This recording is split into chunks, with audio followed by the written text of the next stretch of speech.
Sir आज से 40-50 साल पहले अपने समाज में शिक्षा को लेकर कैसा था जब आप पढ़ाई कर रहे थे 40-50 साल पहले? उस टाइम पे शिक्षा को लेकर अपने समाज में क्या सोचना था लोगों का?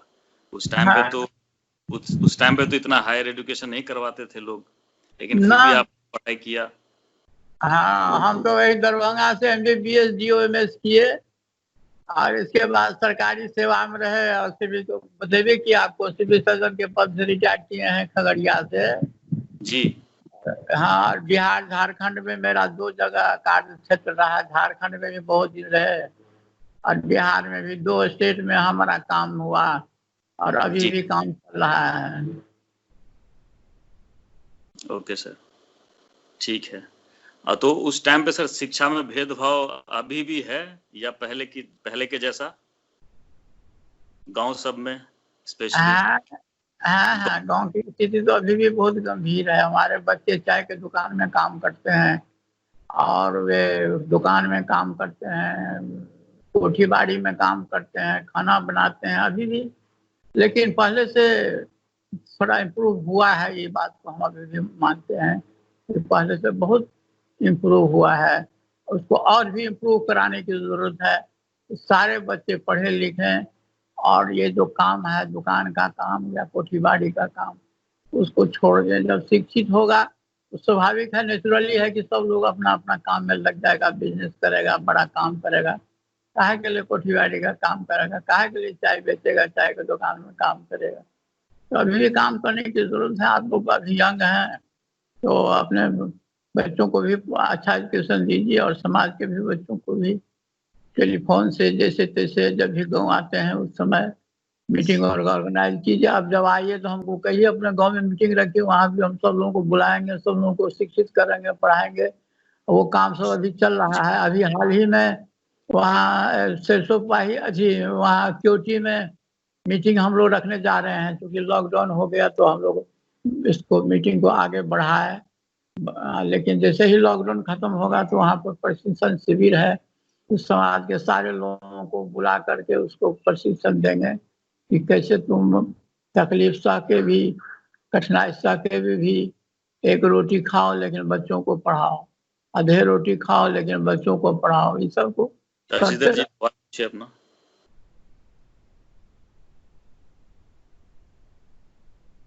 और ये बस यही सब कहना है। बढ़ते रहिए, बढ़ाते रहिए, पढ़ते रहिए। अपने लोग तो आप लोग भी थोड़ा बहुत पढ़ते रहिए शिक्षा की। हाँ, हमेशा पढ़ते रहना चाहिए। दोनों आदमी, शशि जी और मनोज जी दोनों आदमी वहाँ पर हैं अभी।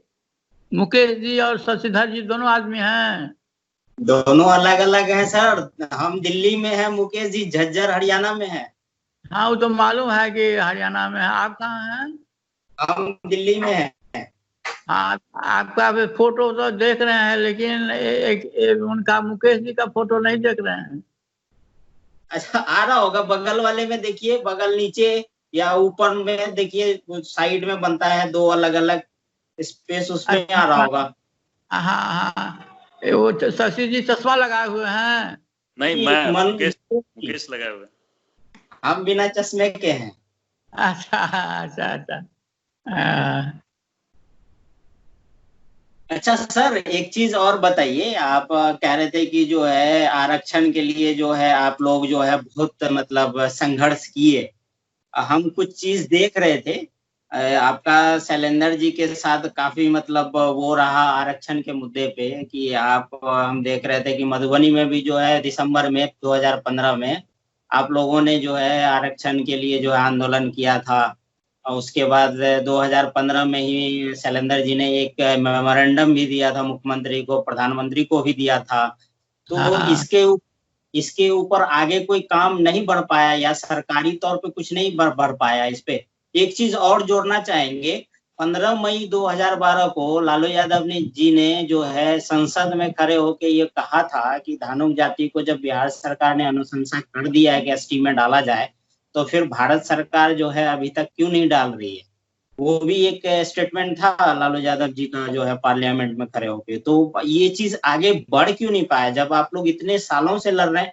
और काफी मतलब आप लोग अनुभवी लोग भी हैं इस मामले में, सरकार को बता सकते थे, डॉक्यूमेंट भी है, जैसा हम मेमोरेंडम देख रहे थे शैलेंद्र जी का जो मुख्यमंत्री जी को दिया गया था, उसमें काफी डॉक्यूमेंट्स का उल्लेख भी है उसमें। तो सरकारी तौर पे ये आगे क्यों नहीं बढ़ पाया? आपको क्या लगता है कहाँ चूक हुई है आप लोगों से या हम लोगों से? उसमें संघर्ष उतना एनर्जी उसमें उतना एनर्जी हम लोग दे नहीं पाए, रोड नहीं जाम कर पाए, ट्रेन को नहीं रोक पाए, सरकार का ध्यान आकर्षित करने में हम लोग विफल रहे। जो एक्चुअली जो मूवमेंट होना चाहिए वो हम लोग कर नहीं पाए। रेल रोको अभियान के लिए हम लोग प्रोग्राम बना रहे थे कि रेल रोको सड़क जाम करो का अभियान चलाएंगे, लेकिन कुछ कारण से नहीं हो सका। और फिलहाल तो उसमें इतने संगठन बन गए हैं जो उसमें जो है सो हर मतांतर हो गया है। कुछ लोग कहते हैं कि नहीं हम लोगों को आरक्षण नहीं चाहिए, और कुछ लोग कहते हैं कि आरक्षण चाहिए। ये सब कुछ समस्या उस समय भी थोड़ा बहुत था, उतना नहीं था, लेकिन अभी तो समस्या आ गई है कि कुछ लोग कह रहे हैं कि नहीं हमको आरक्षण की जरूरत नहीं है। जो हम एक्सट्रीम बैकवर्ड क्लास में जो है अत्यंत पिछड़ी जाति में है उसी में हम रहेंगे, और हम हाँ एसटी में नहीं जाएंगे। उस सब भी कुछ प्रॉब्लम अभी आ गया है। तो ये समस्या तो जो है आप लोग जब आगे बढ़े थे तो उस समय भी रही होगी। ऐसा तो है नहीं कि लोग उस समय विरोध नहीं कर रहे होंगे कि काहे आप लोग जो है एसटी का समर्थन के लिए जो आंदोलन कर रहे हैं। आज तो ठीक है एक वर्ग है, हम लोग भी मतलब इसका समर्थन करते हैं कि जो है अगर हो जाए तो ठीक है, नहीं तो जैसे विनोद बिहारी जी कह रहे थे कि हम ये अति पिछड़ा का आंदोलन को ही तेज करना चाहिए ताकि हमें जो है उसमें और ज्यादा हक मिल सके, वो भी एक मुद्दा है। लेकिन हम मुझे लगता है कहीं ना कहीं हम ऐसे लोगों को समझाने में थोड़ा नाकाम रहे एक तरीके से। क्या कहते हैं आप?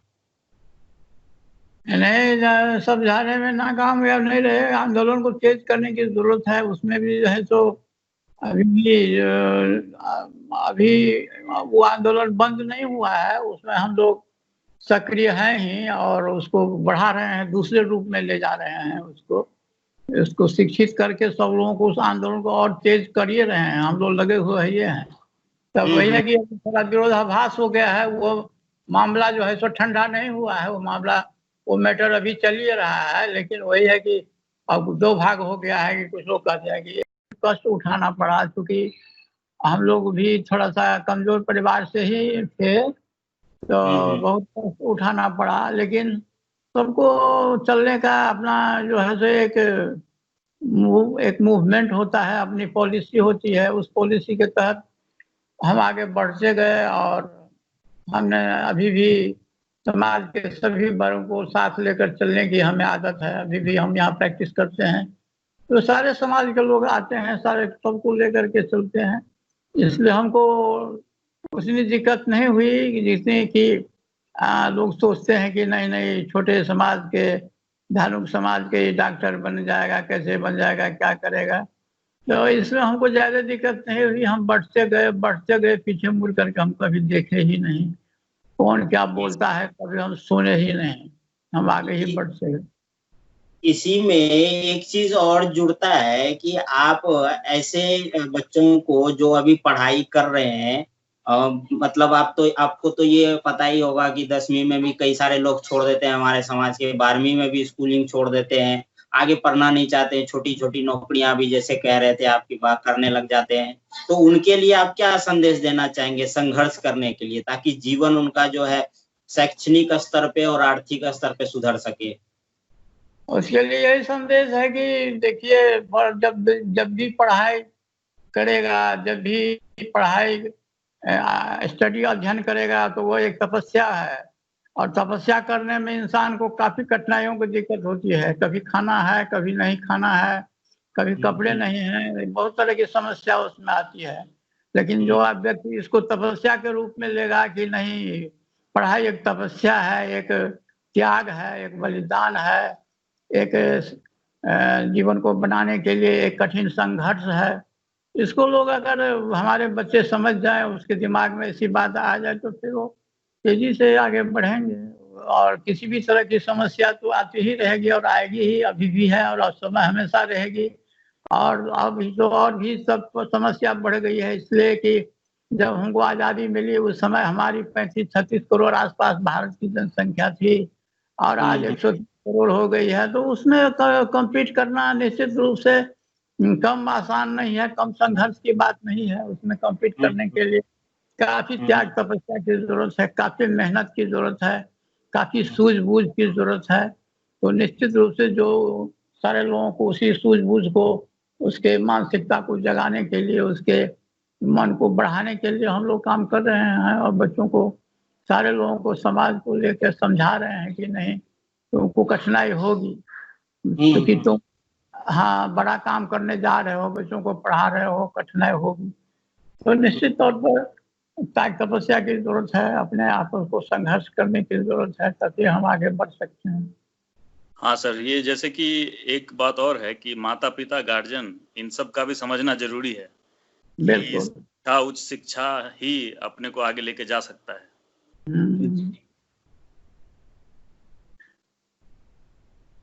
शशिधर जी, आप क्या करते हैं?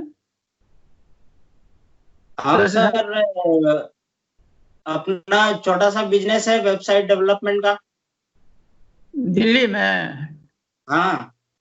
कहाँ पर? दिल्ली में, ये ईस्ट दिल्ली में पड़ता है, अक्षरधाम के पास, पांडव नगर है। अच्छा, तो उसमें अपना बिजनेस वगैरह करते हैं? Software engineer. अच्छा, तो बहुत अच्छी बात है। हाँ, ठीक है। तो आप लोगों का परिवार वगैरह वहीं रहते हैं? हाँ, यही है साथ में। हाँ, तो ठीक है, लोगों को एजुकेशन दिलवाइए बढ़िया से, वो लोग दिल्ली में पढ़ेगा, अच्छा स्कूल सब है, बढ़िया स्कूल सब है, पढ़ेगा लिखेगा तो निश्चित रूप से कल्याण होगा, समाज का कल्याण होगा। और इनका मुकेश जी का भी परिवार वहीं पर है, हरियाणा में? जी, यहाँ पे हम लोग को मिला हुआ रहने के लिए फ्लैट। तो अच्छा है, तो आप बच्चों को पढ़ाइए, वहाँ का एजुकेशन दिलवाइए ताकि वो लोग कुछ करे, कुछ समाज को बढ़ावे, तेजी से आगे बढ़ावे। जी सर, एक चीज और है कि जैसे कि धानुक संगठन तो कई हैं, आप अभी फिलहाल कौन से संगठन से जुड़े हुए हैं? हम तो जो हमारा जो पुराना संगठन है, धानुक उत्थान महासंघ, उसके अध्यक्ष अभी भी हम अध्यक्ष हैं। और जितने भी संगठन वाले हैं, 4-5 संगठन वाले हैं, वो हमको सब गार्जियन मानते हैं। इसलिए गार्जियन के रूप में जब बुलाते हैं तो मैं उनके साथ भी जाकर उनसे भी मिलता हूँ, गप करता हूँ, क्योंकि वो हमको सभी सारे संगठन वाले लोग हमको गार्जियन समझते हैं जिला के। और हाँ सर, एक चीज यहीं पे है कि आप गार्जियन के तौर पे पूरे मिथिला में माने जाते हैं, तो सारे संगठनों को एक मुद्दे पे आके जो है एक तरीके से विचार नहीं करना चाहिए कि हाँ, हम कैसे आगे बढ़ सके। इसको लेके जो है कुछ नया प्लानिंग करना चाहिए, योजना बनाना चाहिए, सब आदमी बैठ के एक दफा कम से कम समन्वय समिति टाइप कुछ। हाँ, तो इसकी आपके इन्फॉर्मेशन के लिए मैं बता दूं कि हाल ही में मैं अपने आवास पर मीटिंग बुलाए थे सारे लोगों का, मधुबनी जिला का। तो उसमें था कि धानुक समन्वय समिति का वो गठन हुआ। धानुक समय उसके रामचंद्र मंडल हैं और टीचर हैं, तो वो जो है सो उसके अध्यक्ष हैं।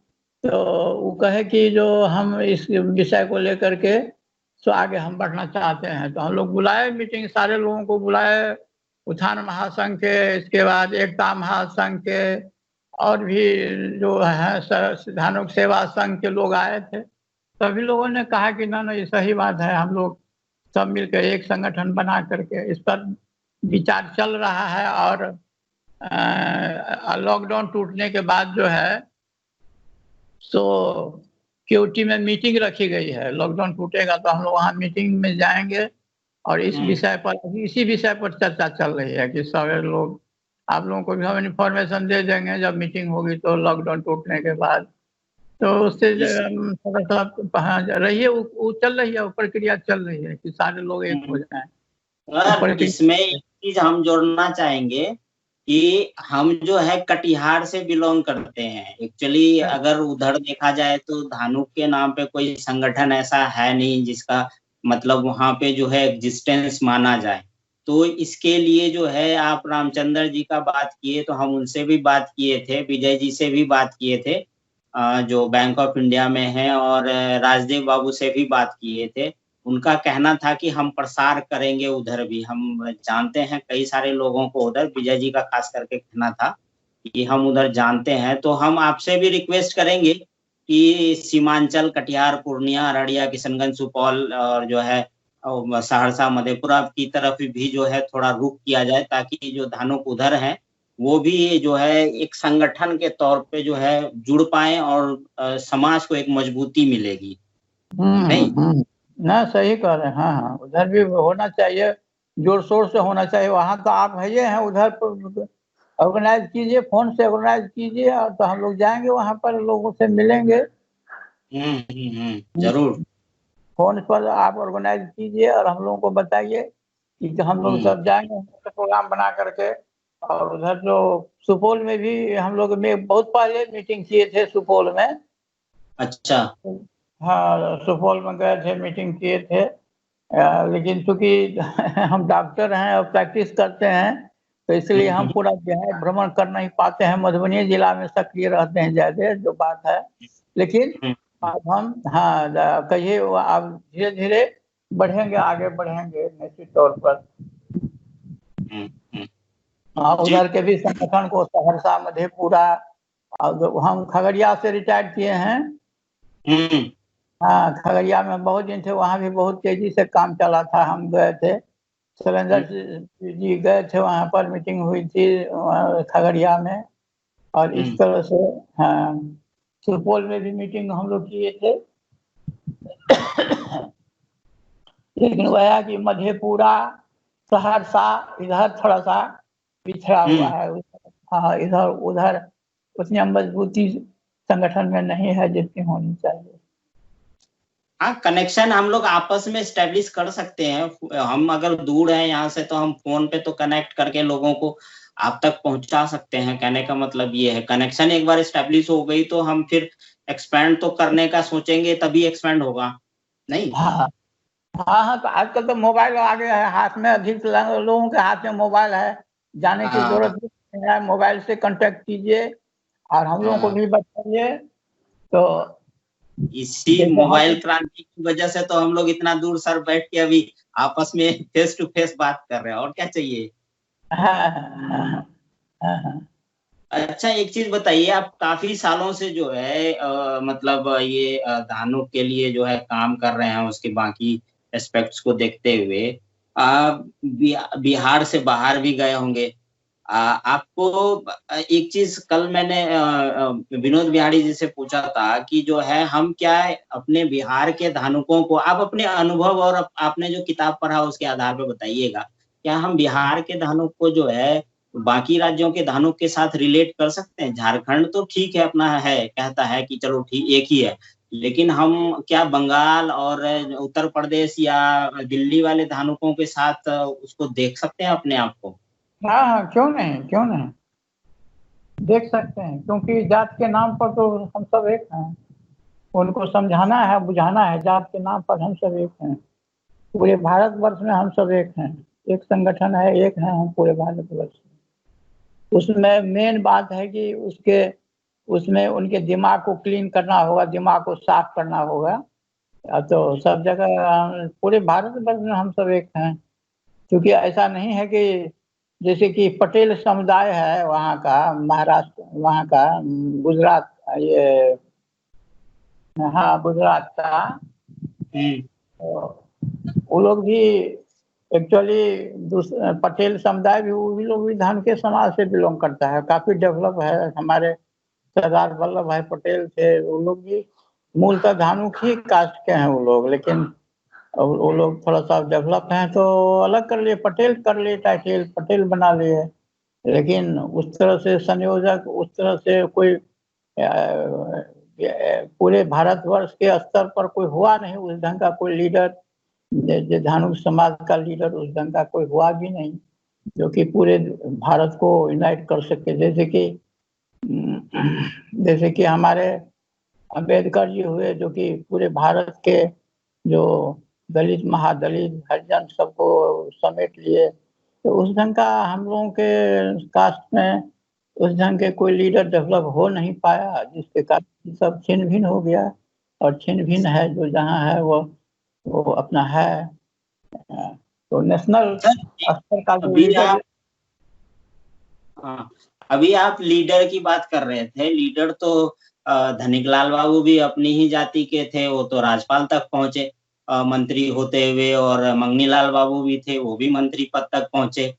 तो अगर मधुबनी की बात करें तो कम से कम राजनीतिक स्तर पे मधुबनी में तो धानुकों की स्थिति मिथिलांचल में खास करके अच्छी होनी चाहिए थी। फिर भी आज जो है एक गैप दिख रहा है राजनीति में, धानुक समाज में खास करके। ऐसा, इसके पीछे आप क्या कारण देखते हैं? कारण इसके पीछे यही था कि उन्होंने धानुक समाज को जिस रूप में लेकर चलना चाहिए उस रूप में लेकर नहीं चले। वो लोग समाज को छोड़ दिए और धानुक समाज को छोड़ दिए और एक जनरल मास में वो लोग मास लीडर हो करके वो लोग अपने को आगे बढ़ाए।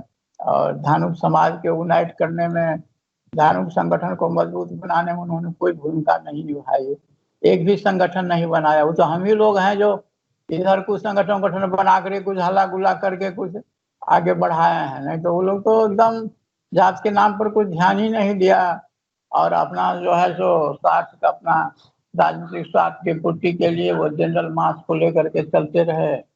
और हम लोगों को उन्होंने धानुक समाज पर कोई ध्यान ही नहीं दिया, कभी भी ध्यान नहीं दिया। और इसलिए सो उस ढंग का मजबूती जो होनी चाहिए समाज के, धानुक समाज में, वो नहीं हो पाया।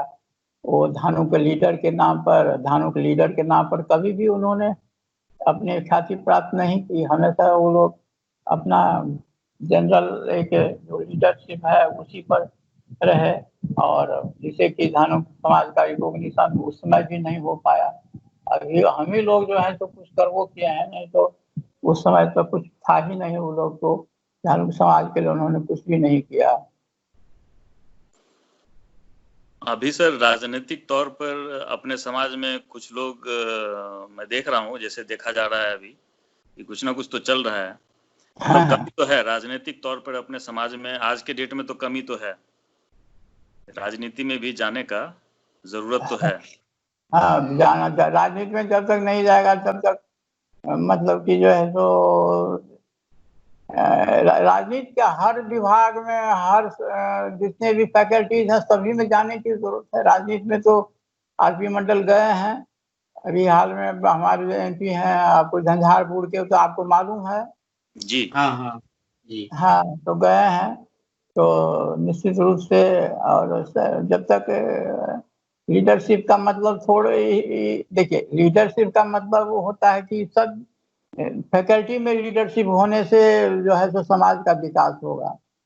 और जैसे कि राजनीति हुआ, जैसे कि एजुकेशन में हुआ, जैसे कि टेक्निकल्स में हुआ, तो इसमें भी तो जो अच्छे पोस्ट पर हैं they are also leaders. Yes. हाँ, दे आर आल्सो लीडर्स। वो लोग भी लीडर ही हुए हैं। इसलिए सब तरह से विकास चाहिए हम लोगों को, ताकि समाज का विकास हो। राजनीति में भी चाहिए, राजनीति में होना तो और अच्छी बात है। लेकिन उसके साथ साथ हमारा आर्थिक जब तक पिछड़ापन दूर नहीं होगा, शैक्षणिक पिछड़ापन जब तक दूर नहीं होगा, तब तक एक दो लीडर के हो जाने से ही कोई फायदा क्या होगा, कुछ भी नहीं होगा। मास को बढ़ाने की, जनरल मास को बढ़ाने की जरूरत है।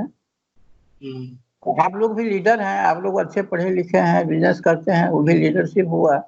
और मुकेश जी एमटेक किए हुए हैं, वो भी लीडरशिप हुआ कि अपने विभाग में लीडर हैं। तो इस तरह से समाज को बढ़ाने की जरूरत है। आप लोग भी रहिए, काम कीजिए, मेहनत कीजिए। समय 1-2 घंटा जो है सो अपने जात के नाम पर, जात के विकास के नाम पर डेली 1-2 घंटा मोबाइल पर रहिए और लोगों से कांटेक्ट बनाकर रखिए। जिस तरह से हम लोग रखे हुए हैं पूरा बिहार में, जहाँ तहाँ से हम डेली शाम को 1-1.5 घंटा उसके लिए समय निकाल कर लोगों से बातचीत करके कांटेक्ट करते। जैसा कि आपको बताया कि अभी हम हाल में फिर समन्वय समिति की मीटिंग करने वाले हैं कि सब लोग संगठन एक हो जाए। तो लगे रहते हैं काफी, मतलब समय, थोड़ा समय आपको डेली निकालना होगा समय, 1 घंटा के लिए या 1.5 घंटा के लिए आप रखिए समय।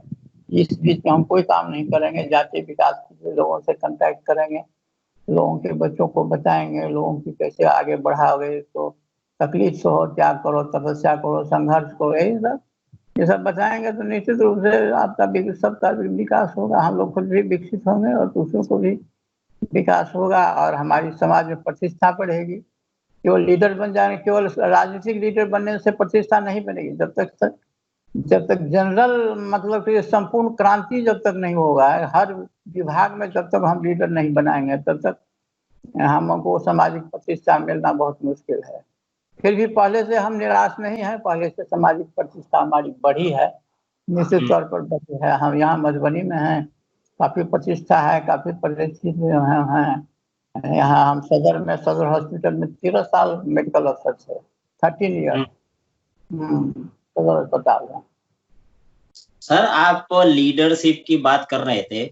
आप चूंकि जुड़े हुए ही हैं, चाहे शिक्षा के स्तर पे या बाकी अलग अलग एस्पेक्ट्स में, हम ये पूछ रहे थे कि आपको तो पता ही है कि मतलब नौकरियां सरकारी तौर पे खत्म हो रही है। हमारे समाज में ये थोड़ी सी मेंटेलिटी है कि लोग सरकारी नौकरी की तरफ ज्यादा जोर देते हैं, जिसकी वजह से हमारे बच्चे ना BA और जो है MA करने के चक्कर में फंसे हुए हैं। एज ए मतलब आप कह लीजिए कि स्टार्टअप या स्मॉल एंटरप्रेन्योर, मेरा ये मानना है कि हमारे लोगों को थोड़ा सा जो है बिजनेस की तरफ भी झुकाव रखना चाहिए। और बच्चे तो करने को आगे बढ़ना चाहते हैं, लेकिन थोड़ा सा हमारे जो गार्जियन है वो इसको डीमोटिवेट करते हैं कई दफा कि क्या करोगे बिजनेस करके, उसमें क्या होगा, आगे चलने का स्कोप है। तो उसके लिए तो आप क्या कहेंगे कि मतलब टेक्निकल प्रशिक्षण या इस तरीके का कुछ काम करके आगे बढ़ जाना चाहिए? अगर मान लीजिए कि इच्छा ना हो बच्चे का, जबरदस्ती लोग पढ़ाने के पीछे लगे रहते हैं कि BA करो, MBA करो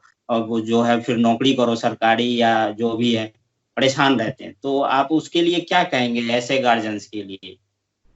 गार्जियन को सोच समझ कर चलने की जरूरत है। देखिए हमारे बच्चे जो है तो उसको ऐसी शिक्षा की जरूरत है जो मतलब कि टेक्निकल ओरिएंटेड हो, मतलब कि हमारे बच्चे कुछ कर सकें, कुछ बना सकें, कुछ जैसे कि फूड प्रोसेसिंग की का ट्रेनिंग ले सकें। थोड़ी सी एजुकेशन तो जरूरी है, कम से कम मैट्रिक IE तक का थोड़ी सी एजुकेशन जरूरी है, लेकिन उसको जो है तो आजकल जॉब ओरिएंटेड जो प्रशिक्षण है वो अगर मिले हमारे बच्चों को तो निश्चित रूप से ज़्यादा कल्याण होगा। छोटी मोटी नौकरी, छोटी मोटी बिजनेस से भी शुरू करके हम अच्छी पोजीशन अपना बना सकते हैं, अच्छी हमारी आर्थिक स्थिति अच्छी हो सकती है। हाँ, सिर्फ IE BA करने से तो वास्तव में तो क्या होगा, सिर्फ सरकारी नौकरी से क्या होगा। अपना भी कुछ करने के लिए आजकल गवर्नमेंट भी इस पर जोर दे रहा है कि नहीं, जॉब ओरिएंटेड जो प्रशिक्षण है वो बच्चों को दिया जाए ताकि वह कुछ अपना कुछ कर सके। निश्चित तौर पर ये बहुत अच्छा कदम होना चाहिए। अभी तो उसी का युग ही आ गया है कि भाई कुछ मेक इन इंडिया, कुछ करो, कुछ जॉब ओरिएंटेड, कुछ हुनर रखो। जो हुनर है वो कभी भूखा नहीं रहेगा। जिसके पास कुछ हुनर हो गया है वो कभी भी आर्थिक दृष्टि से उतना कमजोर नहीं होगा। जिसको हुनर है वह कभी भी पीछे नहीं रहेगा। ये तो सही बात है। जॉब ओरिएंटेड शिक्षा होना चाहिए।